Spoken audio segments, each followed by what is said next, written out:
E aí, pessoal? Chegou a tão esperada Revolução Russa aqui no nosso canal, né?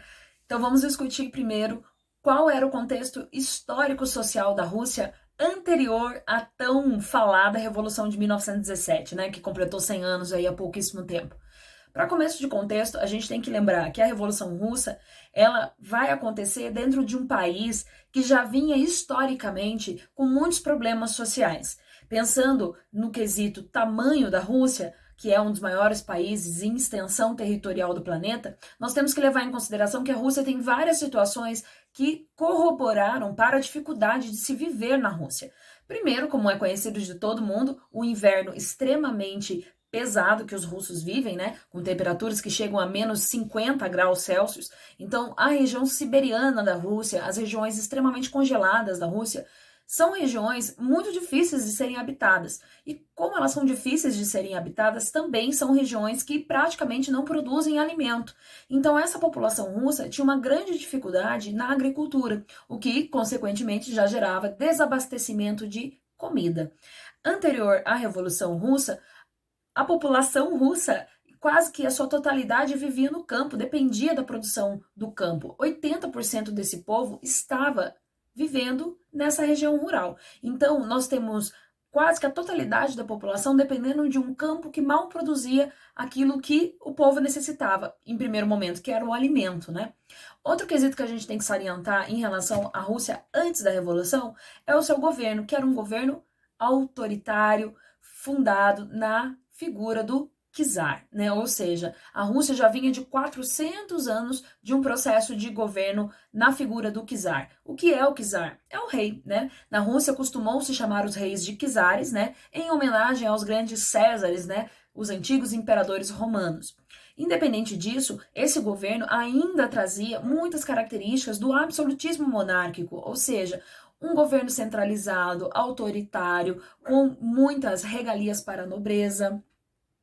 Além do rei promover para toda a nobreza essas regalias, né, que vivendo ali no luxo, enquanto 80% da sua população passava fome nos campos congelados, nós temos também o quesito da falta de industrialização da Rússia. Nós estamos falando do início do século XX, ou seja, lá no século XIX, Inglaterra, França, Alemanha e mais alguns outros países já tinham iniciado o processo de industrialização das suas nações, já estavam em um outro momento do capitalismo, enquanto a Rússia ainda era considerada uma sociedade praticamente feudal, que dependia ainda do campo, enquanto o campo produzia, sustentava sua nobreza. Então vocês conseguem perceber qual era o contexto histórico dos russos naquele momento? Dava para ser feliz? Dava para não criticar o governo nesse momento? Difícil, né? 400 anos de um governo que não olhava para o seu povo.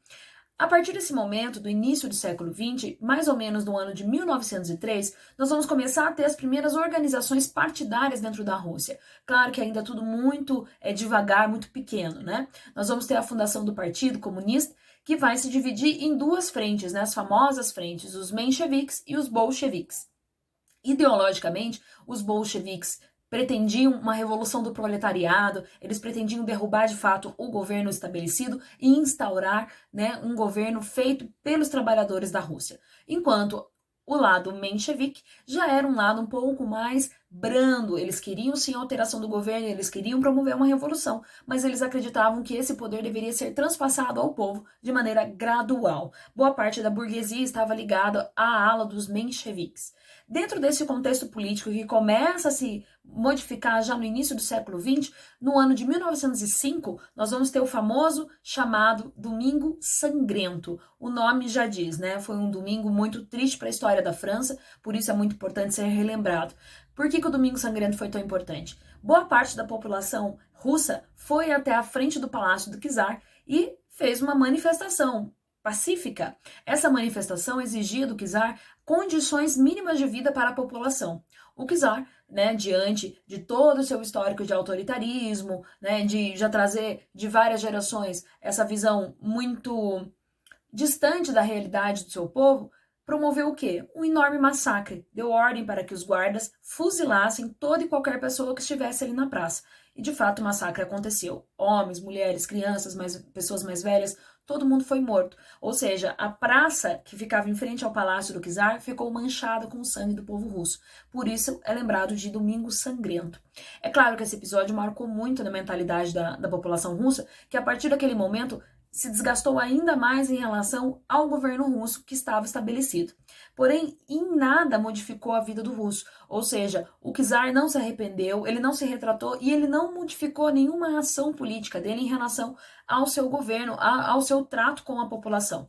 Ou seja, continuava ali germinando a ideia de que deveria sim haver uma alteração drástica no governo russo, para que de fato acontecesse alguma mudança.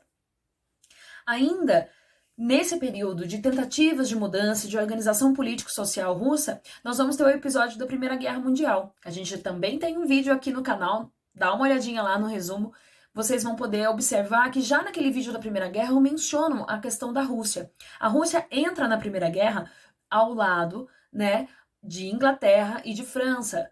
Porém, qual que era o problema da Rússia? Todos esses problemas que a gente já havia comentado aqui no vídeo. Pobreza, desigualdade social, falta de recursos, ou seja, a Rússia entrou na Primeira Guerra literalmente para apanhar. Então todos os seus soldados, todas as suas batalhas acabavam sendo massacradas, porque os soldados não tinham condições nenhuma de permanecer nessa guerra. E isso foi desgastando cada vez mais a imagem do governo dentro da Rússia, ou seja, o czar continuou cada vez mais sendo mais odiado. Tanto que, no ano de 1917, ainda durante a Primeira Guerra Mundial, lembrem das datas, né? De 1914 até 1918, nós vamos ter a Primeira Guerra Mundial. E é dentro desse contexto que iniciam as tentativas de revolução dentro da Rússia. A Revolução de 1917 começa em fevereiro, que vai ser, no primeiro momento, a retirada do czar, ou seja, Nicolau II, vai abdicar do trono. Claro que ele só abdicou do trono com muita pressão, né? Ou seja, ele não saiu por conta própria, ele foi praticamente retirado. Então, o czar abdica. Quem assume o governo da Rússia na Revolução de Fevereiro de 1917 é o grupo menchevique, que eu acabei de mencionar aqui no início do vídeo, só para a gente relembrar. Os mencheviques acreditavam numa revolução gradual, ou seja, o poder foi para a burguesia menchevique e eles pretendiam gradualmente transferir esse poder ao proletário. A Revolução de 1917, de fevereiro de 1917, ela não agradou todas as camadas populares da Rússia, né, que estavam aí divididas entre a ala menchevique e a ala bolchevique. Mas vamos com calma para a gente entender esse trecho.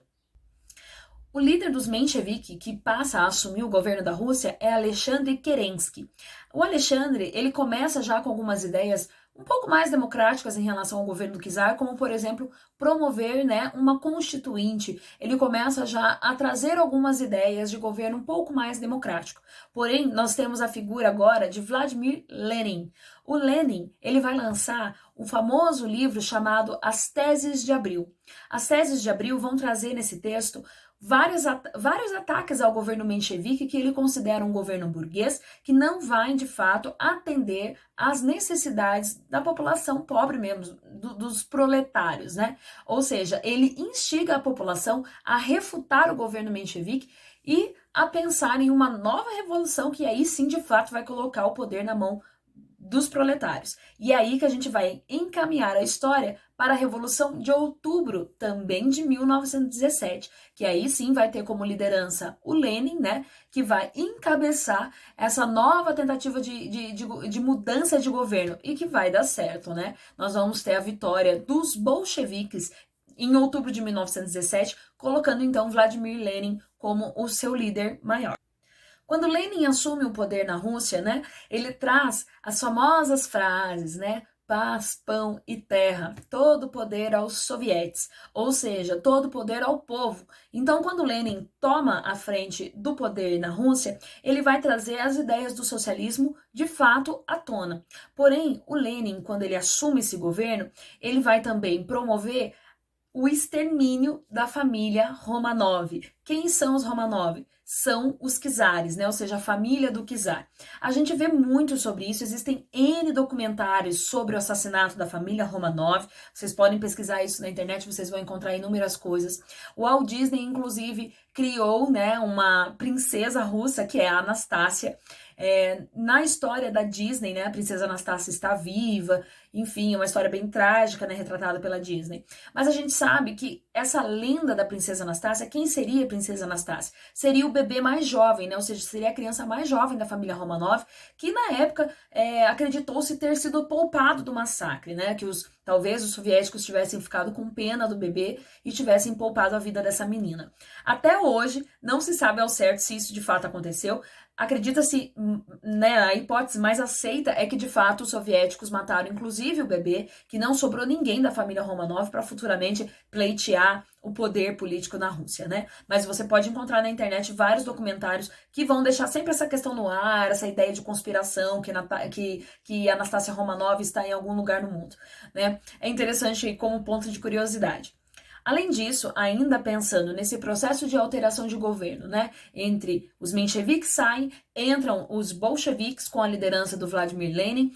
Lenin começa, então, o chamado plano econômico, né, são o NEP. O que é o NEP? É a tentativa de organizar a Rússia dentro de um sistema em que não vai ser nem capitalista nem socialista. Mas como que o Lenin vai conseguir organizar isso? Finalizando a guerra civil dentro da Rússia. Professor, mas como assim guerra civil dentro da Rússia? Isso mesmo. Quando os bolcheviques tomam o poder dos mencheviques, os mencheviques não vão deixar por baixo. Eles vão entrar em conflito. Ou seja, dentro mesmo do movimento revolucionário, que teoricamente deveria lutar lado a lado, existiu a disputa de poder. Então, derrubamos o czar, ascendeu ao poder os mencheviques. Derrubamos os mencheviques, inicia uma guerra entre mencheviques e bolcheviques. Esses dois grupos, então, iniciam a chamada Guerra Civil dentro da Rússia. Os bolcheviques, liderados por outro personagem importante dessa história, que é o Leon Trotsky, né, o chefe do Exército Vermelho, ele vai conseguir vencer os mencheviques e aí sim, de fato, esse governo vai estar estabelecido. Voltando ao assunto do NEP, né, o novo plano econômico colocado em pauta pelo Lenin. O que o Lenin propõe nesse plano econômico? 2 passos atrás para dar um passo à frente, ou seja, ele vai estatizar empresas, ele vai promover a reforma agrária, né? Eles vão implantar o chamado comunismo de guerra, que é a expropriação de vários produtos agrícolas, tudo em prol de manter os bolcheviques, né, no poder, entre outras situações. O NEP, então, ele pretendia o quê? Usar de algumas estratégias capitalistas no início e depois estatizar tudo, transformando essa sociedade econômica, essa sociedade civil econômica em socialista. Então, no pensamento do Lenin, seria isso, uma transição do capitalismo para o socialismo de maneira gradual e segura. Estava rolando bacana, mas o que vai acontecer? O Lenin vai morrer, exatamente. Que trágico e que frustrante. O Lenin vence toda essa batalha para chegar ao poder, para tentar instalar o socialismo na Rússia e morre, né? Já era um homem doentio. Nesse momento, nós vamos ter uma disputa política muito séria dentro da União Soviética, né? Que está se formando a União Soviética, já vamos falar sobre isso.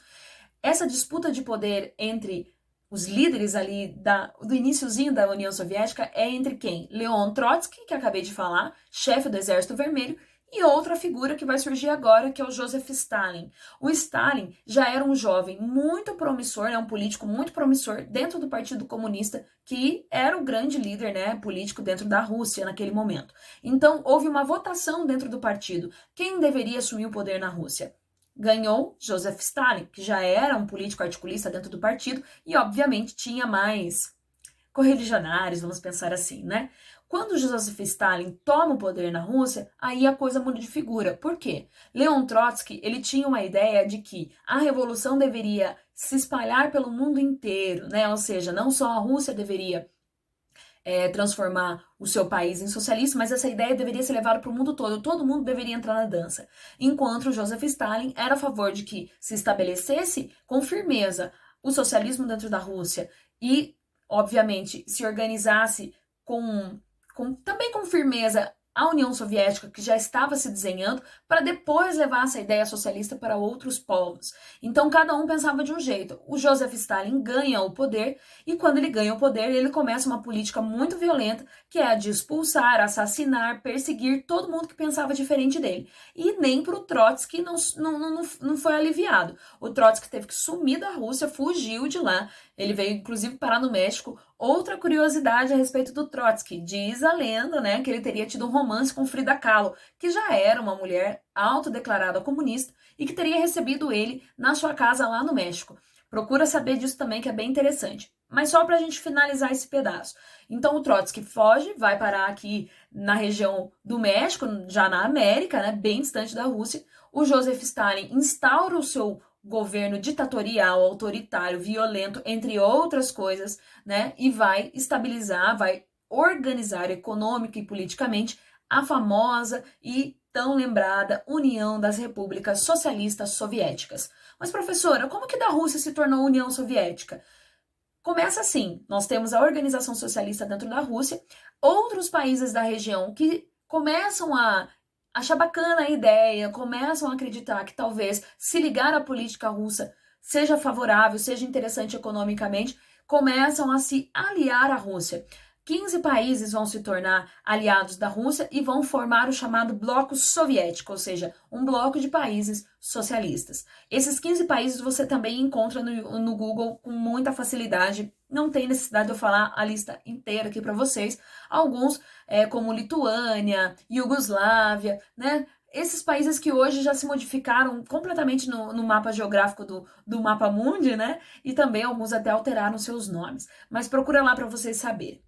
Enfim, Revolução Russa é isso. É a primeira grande revolução operária, proletária da história do século XX. Até hoje, ela é lembrada com muito saudosismo, com muita utopia por boa parte da esquerda no mundo. A gente sabe que dentro do bloco socialista houve méritos e deméritos, né?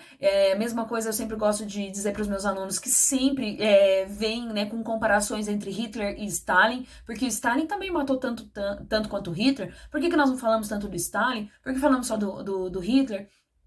Não é uma questão de luta quem matou mais, Hitler ou Stalin, né? É uma questão de contexto histórico, é uma questão de perseguição de grupos. Então, cada qual é um qual, né? Talvez a gente estude mais e se aprofunde mais na questão da Segunda Guerra Mundial, porque o nazismo, ele não só afetou os países ao qual ele invadiu e matou, mas ele ideologicamente afetou muito mais os países ocidentais, por conta da nossa abertura de comunicação, entre outras coisas. Enquanto o bloco soviético, que também teve a invasão nazista, já tinha toda uma ideologia um pouco mais diferente do que a ocidental, porque estava sob influência de governos socialistas.